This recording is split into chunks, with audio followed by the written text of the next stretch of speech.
తమ్ముడు కళ్ళ కూర్చున్నవేంద్ర చెట్లల్లా. వామ్మో, తోట అంతా సాఫ్ చేస్తున్నాం మేమైతే. మస్తు అంటే చెట్ల మధ్యలోకి ఇట్లా తిరిగి వస్తలేదు అనమాట. ఇదిగో ఇంతసేపు అయితే ఇగో ఈ పక్కన ఇట్లా చేసిన అనమాట పువ్వు వచ్చేటట్టు. అక్కడ కూడా ఇట్లా ఉండేది కానీ అన్ని తీసేసినాం చెత్త అయితే. ఈరోజు మా తమ్మునికి నాకు ఈ ఎండలో సుక్కలు కనపడుతున్నాయి. అవి అట్లా కట్ చేయాలి.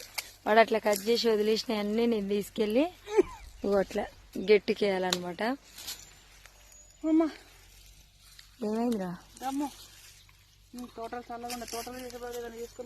ఏమన్నా పని చేసుకొని బతికింది మంచి.